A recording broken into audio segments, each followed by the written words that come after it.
তারপর গোবিন্দ, তারপর পঞ্চতত্ত্ব। এবার গুরুকে যদি আমি ভজনা না করি, গুরু কর্ম যদি আমি না করি, কলিযুগে ভগবান শ্রীযুক্ত আমাদের গুরুদেব, কারণ গুরুর মুখে আমরা গোবিন্দের বাক্য শুনি, তার জন্য গুরু আমার কলির ভগবান। কারণ একটা বাল্ব যদি তুমি জ্বালাও, সে বাল্বের মধ্যে মেন তার থেকে কিন্তু একটা তার নিয়ে আসতে হয়, আর সেই মেন তারটা হলো আমার গোবিন্দ, আর একটা তার নিয়ে এসে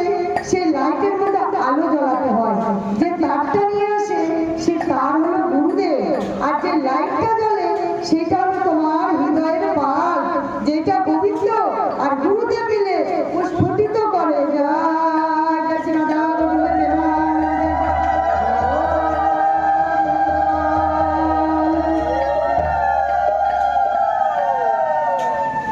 আমার দয়ালু তাই চৈতন্যদেব কলির ঘরে ঘরে যখন, আমার নবদ্বীপের ঘরে ঘরে যখন বলেছিল মা যে সবার দাঁড়ে দাঁড়ে গিয়ে হরিনাম করবে,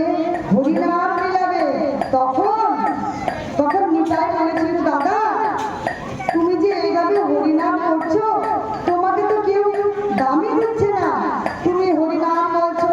সবাই তোমাকে বাজে বাজে করে গালাগালি দিচ্ছে, তুমি দাঁড়ে দাঁড়ে ঘুরছো, সবাই দ্বার বন্ধ করে দিচ্ছে, আজ তুমি এইদিকে ঘুরছো, জগৎবাসীর লোক অন্যদিকে ঘুরে যাচ্ছে, তবু তুমি নাম ছাড়ছো না দাদা, এইভাবে কি তোমার নাম প্রচার হবে? আমার কানাই বলছে দাদা আজ আমার জগৎবাসীর লোক শুনছে না, কিন্তু বলতে বলতে বলতে বলতে বলতে বলতে বলতে বলতে আমার গোবিন্দর বাণী একদিন আমার ভক্তরা ঠিকই শুনবে। আজকে 10টা পচা আমের সঙ্গে যদি একটা ভালো আম রাখা হয়, সেই আমটা খুব তাড়াতাড়ি পচে যায় না, আর 10টা ভালো আমের সঙ্গে যদি একটা পচা আম রাখা যায় না, সেই পচা আমটা একটু দেরিতেই পচে, কারণ ভালো আমের সংস্পর্শে সেও ভালো হতে চেষ্টা করে। 10টা চন্দন গাছের মধ্যে যদি একটা আম গাছ থাকে, সেই গাছটা আস্তে আস্তে আস্তে আস্তে চন্দনের গন্ধে পরিণত হয়, তখন সেই গাছটাকে আমরা বলি কি এই গাছটা মানে চন্দন বাগানে হয়েছিল। আম গাছ হওয়া সত্ত্বেও এর গা দিয়ে কত সুন্দর চন্দনের গন্ধ বেরোচ্ছে মা। আর একটা চন্দন গাছ যদি বাঁশ বাগানে হয় না, সেই বাঁশের ঝাড়ের অন্ধকারে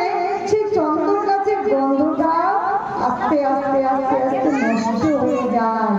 সে ভুলেই